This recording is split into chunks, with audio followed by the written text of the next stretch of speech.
Bismillahirrahmanirrahim. Assalamualaikum warahmatullahi wabarakatuh. Bismillah, alhamdulillah, wassalatu wassalamu ala rasulillah wa ala alihi wa sahbihi wa mawalah. La haula wa la quwata illa billah amma ba'du. Rabbi shrahli sodri wa yassirli amri wahlul 'uqdatam min lisani yafqahu qawli. Al-ayah sadaqallahul azim. Selamat pagi atau selamat siang atau selamat sore anak-anak semuanya yang Bapak cintai, yang kami cintai. Mudah-mudahan senantiasa sehat walafiat. Kemudian mudah-mudahan senantiasa diberikan kemudahan dalam belajarnya oleh Allah Subhanahu wa taala. Amin ya Allah ya rabbal alamin.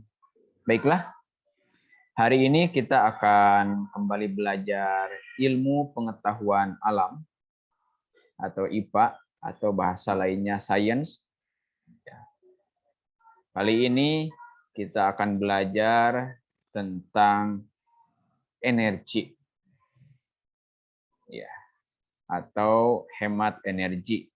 Kalau sesuai judul tema yang akan kita pelajari. Materi hari ini Bapak buatkan untuk 3 kali pertemuan biar simple ya. Kemudian nantinya kita tinggal mengulang tentang materi yang sudah diajarkan ini. Pastikan semuanya sudah membaca doa sebelum belajar masing-masing ya. Baiklah, kita lanjut ke materinya. Mohon semuanya untuk fokus, hati dan pikirannya itu seirama menyimak apa yang akan Bapak sampaikan.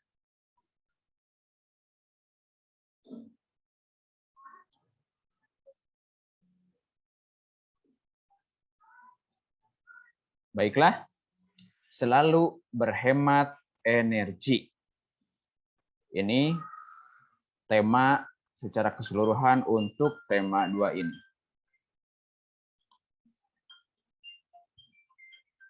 Apa itu energi dan apa itu sumber energi? Ya.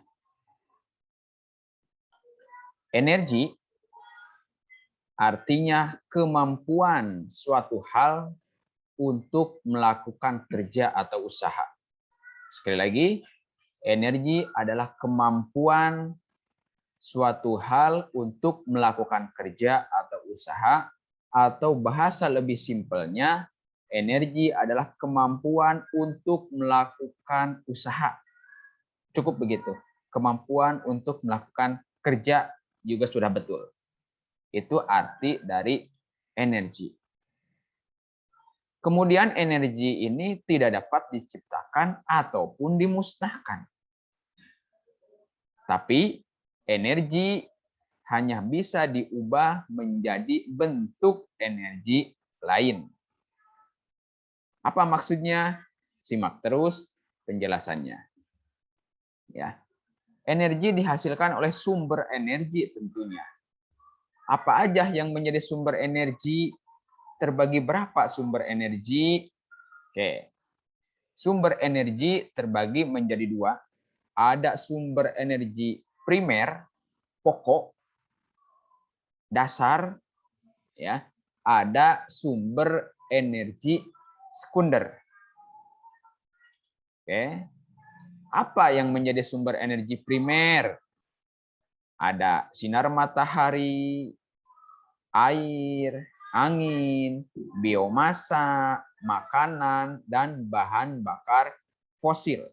Itu menjadi sumber energi primer. Kemudian apa sumber energi sekunder? Contohnya listrik, kemudian ada juga bahan bakar fosil yang termasuk ke dalam energi sekunder. Oke, pertama tadi ada matahari. Senyum dong, matahari.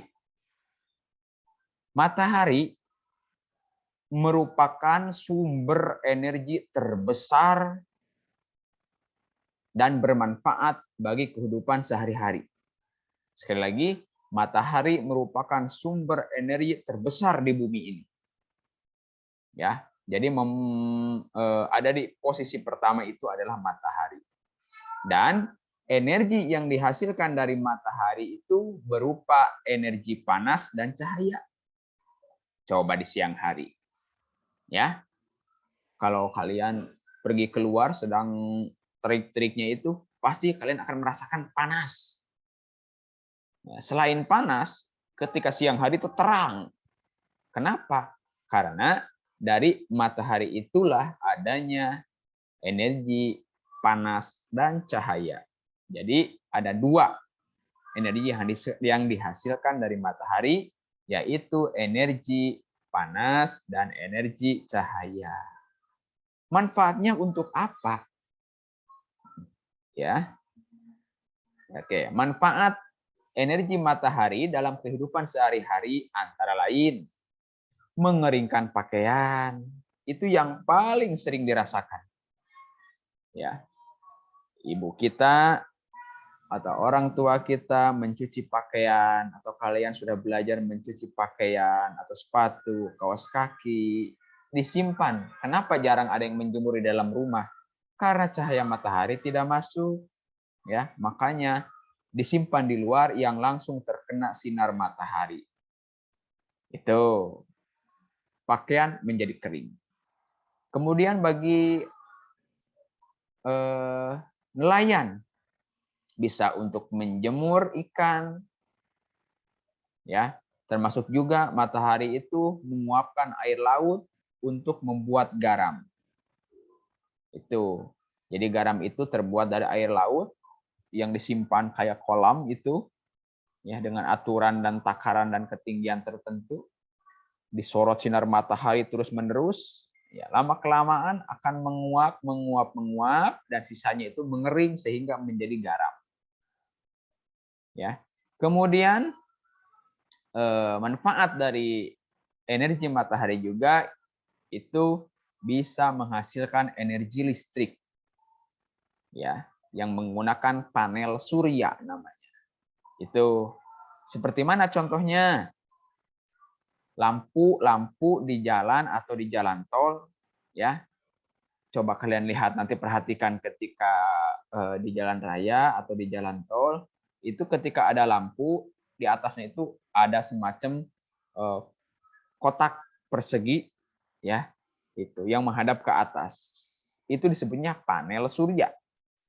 Ketika siang hari, matahari menyinari ke panel surya tersebut, ya, kemudian diubah menjadi listrik, disimpan di sana, semacam power bank. Kemudian ketika beranjak sore, kemudian petang dan malam, itu akan otomatis menyala sendiri itu lampu tersebut. Dari mana itu listriknya? Dari panel surya yang dibuat dari sinar matahari untuk energi listriknya. Itu, ya. Kemudian sebagai catatan, bahwasanya energi matahari juga digunakan oleh tumbuhan untuk proses fotosintesis. Jadi fotosintesis itu proses tumbuhan membuat makanan. Tetap yang namanya tumbuhan juga perlu makanan, perlu asupan energi. Dari mana?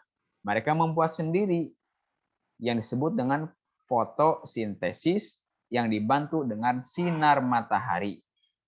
Untuk lebih jelasnya, kita lihat tayangan berikut ini. Lebih dari setengah daratan Indonesia yang sangat luas adalah hutan, yang terdiri dari pepohonan dan tumbuh-tumbuhan. Ini menjadikan Indonesia sebagai negara yang memiliki hutan terluas ketiga di dunia setelah Amazon dan Kongo. Karena itu pula, Indonesia dijuluki sebagai salah satu paru-paru dunia karena luasnya hutan menunjang kehidupan kita di bumi. Kok bisa hutan yang terdiri dari pepohonan dan tumbuh-tumbuhan menunjang kehidupan kita semua?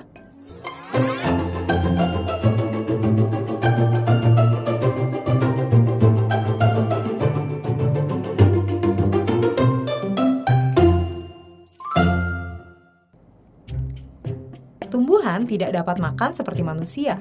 Mereka tidak memiliki sistem pencernaan, bahkan tidak memiliki mulut. Mereka sebenarnya bisa membuat makanannya sendiri dan mendapatkan energi langsung dari lingkungan sekitarnya.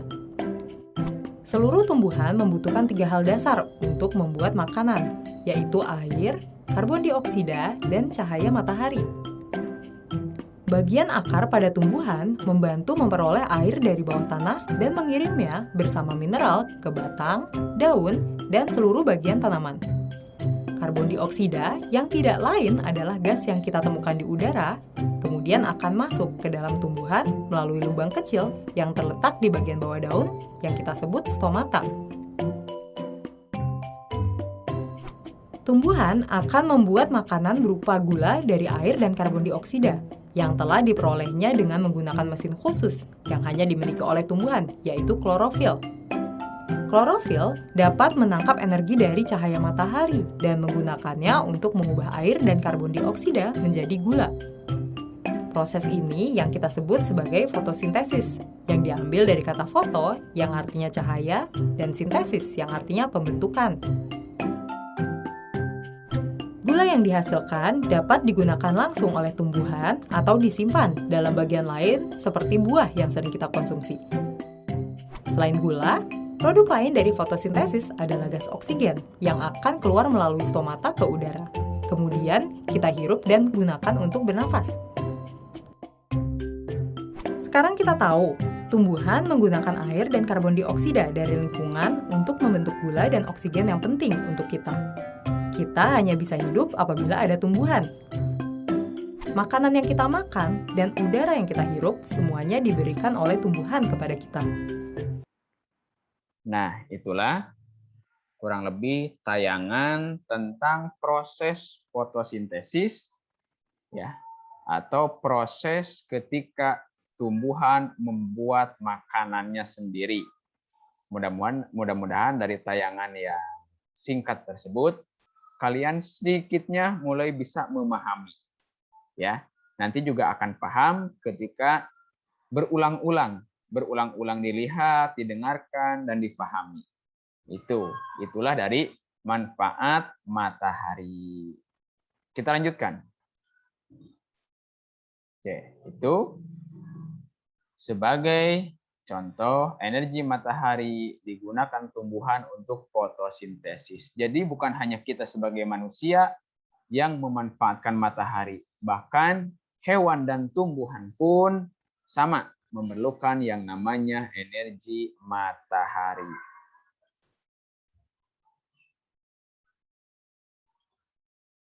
Oke, selanjutnya. Setelah energi matahari, termasuk angin. Angin juga termasuk sumber energi yang primer. Ya. Energi angin dapat diubah menjadi beberapa energi. Misalnya, ya, energi kinetik. Energi kinetik ini energi gerak intinya. Kinetik itu gerak. Ya. Apa contoh nyatanya? Angin laut mendorong kapal laut. Ya, dengan angin laut, kapal laut menggunakan layar itu bisa berlayar. Ya, ini metode zaman dulu. Karena kalau sekarang mah kapal laut sudah banyak menggunakan mesin. Ya, itu. Ya, contohnya yang mudah itu seperti layangan.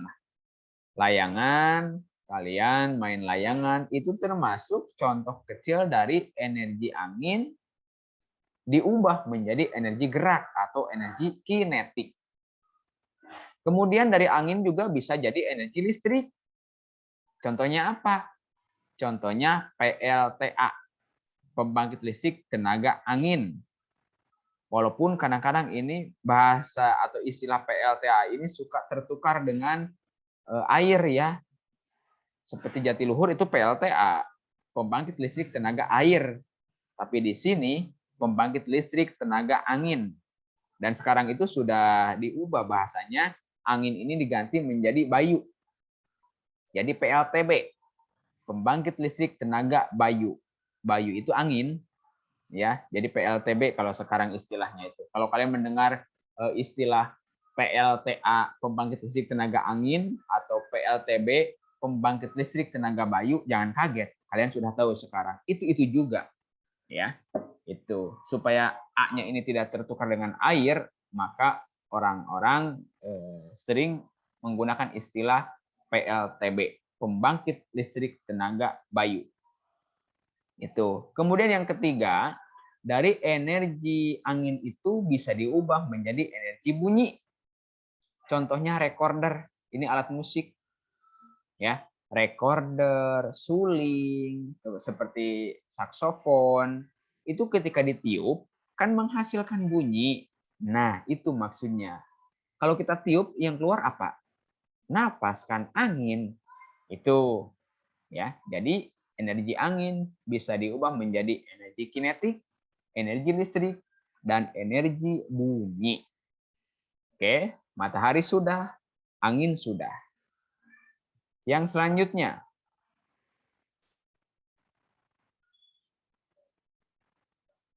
energi yang selanjutnya, dari energi itu dapat diubah dari suatu bentuk ke bentuk lain. Nah, coba sambil kalian ingat-ingat nih, terdapat berbagai macam bentuk energi, antara lain ada energi panas. Contohnya apa? Hah? Setrikaan, itu kan panas. Kemudian energi cahaya, seperti apa? Senter, itu ada cahayanya. Energi bunyi, seperti sound system, salon, ya. Kemudian energi kimia. Energi kimia ini banyak berhubungannya dengan bahan-bahan. Contohnya seperti bahan makanan. Yang kita makan itu termasuk energi kimia. Kemudian energi gerak dan energi listrik. Ini contoh perubahan energi diubah menjadi bentuk lain. Supaya lebih paham, perhatikan yang selanjutnya. Perhatikan tabel. Contoh tadi Bapak bilang. Setrikaan itu dari energi listrik menjadi panas. Manfaatnya bisa untuk merapikan baju, gosok. Kemudian dari contohnya kompor gas. Kompor gas itu energi yang digunakan adalah energi kimia. Dari energi kimia diubah menjadi panas, kompor gas. Ya, itu manfaatnya untuk memasak makanan. Jadi kompor gas, ya, sebetulnya bukan kompornya, tapi gasnya itu. Ya, gas itu yang ditabung itu. Nah, itu bahan dasarnya dari bahan kimia salah satunya. Ada bahan-bahan kimia yang dicampurkan sehingga berubah menjadi gas. Senter itu yang digunakan adalah energi kimia. Tapi energi yang dihasilkan bukan panas kalau senter, cahaya. Pak, kimia dari mana? Itu batu baterai. Kalau kamu ingin tahu, sok buka, bongkar, pasti dalamannya itu serbuk-serbuk hitam. Nah, itu contoh dari perubahan beberapa bahan diubah menjadi kimia. Ya, bahkan sekarang itu banyak orang-orang yang sudah melakukan penelitian dari kulit pisang apa gitu dimasukkan ke dalam batu baterai yang di dalamnya hitamnya itu dikeluarin, masukkan kulit pisang apa namanya, lupa. Kemudian itu bisa menghasilkan energi listrik, senter bisa nyala.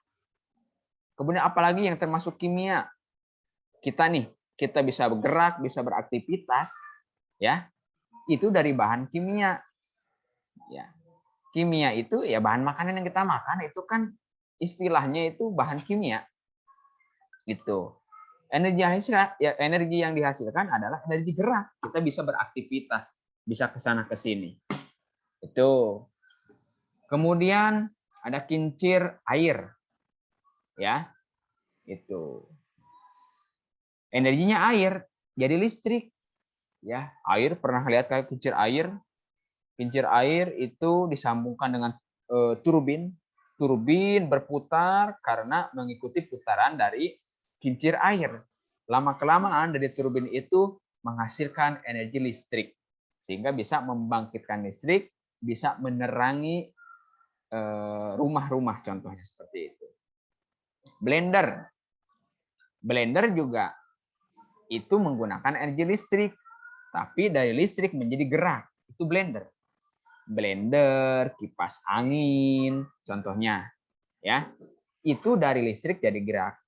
Kalau dari listrik jadi panas, kayak setrikaan, ya, kayak oven, seperti itu. Kemudian dari listrik Pak menjadi bunyi apa? Kayak yang tadi, sound system. Kemudian dari listrik Pak menjadi cahaya atau bunyi, dan bunyi kayak TV, kayak handphone, itu kan dari listrik menjadi energi cahaya. Ia akan bercahaya. Kemudian menghasilkan bunyi juga. Itu. Dan masih banyak lagi contoh-contoh yang lainnya. Kemudian fluid. Nah, ini yang tadi seperti contoh yang tadi dijelaskan, itu dari energi angin menjadi bunyi. Karena apa? Ditiup. Peluit, seruling, saksofon, kemudian apalagi tadi yang ditiup itu kayak recorder itu, ya, itu contoh dari perubahan energi yang ada di sekitar kita. Oke, ini udah subtema terakhir. Ada istilahnya energi alternatif. Energi alternatif ini digunakan untuk menggantikan sumber energi yang ketersediaannya terbatas di alam. Kayak minyak bumi, bahan bakar fosil, itu kan terbatas. Ya, makanya ada istilahnya energi alternatif. Apa saja? Contoh, ya, energi alternatif. Oh, kemudian manfaatnya dulu. Ya, manfaat yang didapatkan dari penggunaan energi alternatif adalah energi yang dihasilkan cukup besar dan tidak akan habis dalam waktu yang dekat. Itu untuk manfaat sumber energi alternatif. Contohnya apa? Air. Air ini termasuk energi alternatif. Ya, dari zaman nenek moyang dulu, ya, dari zaman Nabi Adam sampai sekarang air tetap ada, tidak habis-habis. Itu, ya. Kemudian energi angin. Angin dari zaman dulu sampai sekarang ada terus. Kemudian energi matahari itu termasuk energi alternatif. Dari zaman dulu sampai sekarang matahari tetap ada, tidak akan habis. Tetap terang, tidak melempem, tetap panas. Itulah yang disebut dengan energi alternatif. Ada air, angin, matahari, kemudian termasuk tanah, ya, itu sama. Oke.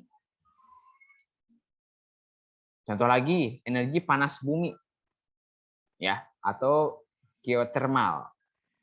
Dari mana? Itu dari bebatuan, air, uap panas, kayak batu bara, ya. Itu termasuk energi alternatif lain atau energi biomasa. Dari mana? Dari bahan organik berupa limbah pertanian, kayak jagung, padi, dan kapas. Ya, itu termasuk energi biomasa yang berhubungannya dengan bahan-bahan organik. Ya, itu kebanyakan dari berupa limbah pertanian. Alhamdulillahirabbil alamin. Itu seputar penjelasan tentang sumber energi. Ya. Jadi kalau kemarin-kemarin kalian tahu bahwa energi itu kan ada yang bisa diperbarui, ada yang tidak. Yang diperbarui itu maksudnya ya, yang bisa ada lagi setelah digunakan. Pokoknya seperti hewan, tumbuhan, itu termasuk yang bisa diperbarui.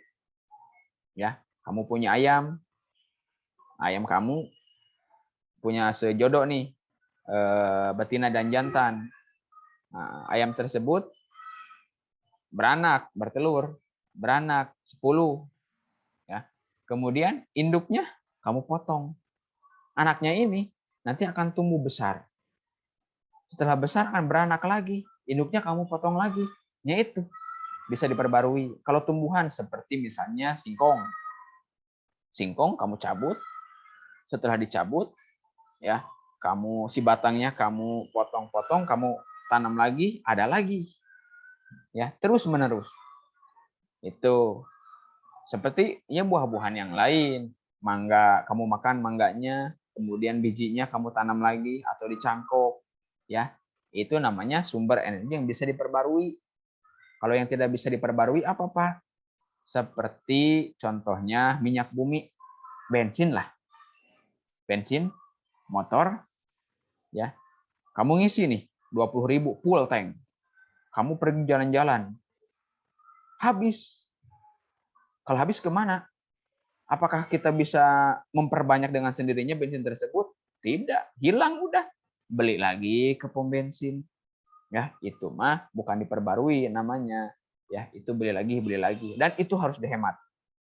Ya, karena bensin yang kita gunakan, minyak bumi yang kita gunakan sekarang ini itu berasal dari fosil yang terbentuknya perlu ribuan tahun, jutaan tahun yang lalu. Baru jadi minyak bumi sekarang. Ya, seperti bahasa mudahnya seperti kamu mungkin pernah dengar istilah dinosaurus, makhluk-makhluk purba. Ya, mungkin dulu terjadi gempa, makhluk purba itu mati, tertimbun bumi, ya puluhan tahun, ratusan tahun, ribuan tahun, jutaan tahun, lama kelamaan itu menjadi minyak bumi. Atau dari tumbuhan juga bisa. Ya, dan itu tidak mudah, itu perlu jutaan tahun ya untuk sampai menjadi energi minyak bumi seperti itu. Ya, itu saja yang bisa Bapak sampaikan. Mudah-mudahan sedikit banyaknya ada manfaatnya buat semua tentang ilmu pengetahuan alam, tentang sumber energi, macam-macam energi, dan pemanfaatannya. Terima kasih. Akhirul kalam. Wassalamualaikum warahmatullahi wabarakatuh.